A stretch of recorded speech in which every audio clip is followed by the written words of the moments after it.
याद है स्कूल के दिनों में हमसे बार बार पीठ सीधी रख के बैठने के लिए कहा जाता था। इसी तरह ऑफिस में भी पीठ स्ट्रेट रख के बैठने की बात कही जाती है।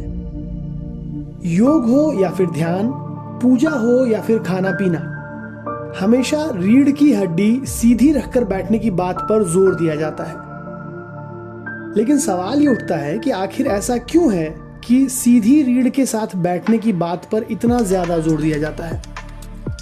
तो चलिए जानते हैं कि इसके पीछे का विज्ञान क्या है और आध्यात्मिक कारण क्या है।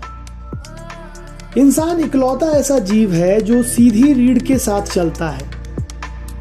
इसके अलावा गौर करने की बात यह भी है कि इंसान ही वो जीव है जो पृथ्वी पर सबसे ज्यादा बुद्धिमान है। तो क्या इन दोनों बातों का आपस में कोई कनेक्शन है? असल में जब हम अपनी रीढ़ की हड्डी को सीधी करके बैठते हैं तो हमारी सभी कुंडलिनियां और सभी चक्र एक ही रेखा में आ जाते हैं, जिसे ध्यान और योग में काफी महत्वपूर्ण माना जाता है। इस अवस्था में बैठने पर हमारा दिमाग सबसे बेहतर ढंग से काम करता है। इसके अलावा जब हम रीढ़ की हड्डी सीधी करके बैठते हैं तो हमारे शरीर के कई जरूरी ऑर्गन्स जैसे लीवर, किडनी, स्प्लीन, दिल और आंतों पर दबाव कम हो जाता है और वो बेहतर ढंग से काम कर पाते हैं। हमारी गर्दन को बहुत झुकाने, कंधों और सिर में दर्द जैसी दिक्कतों का खतरा स्ट्रेट बैठने पर कम हो जाता है।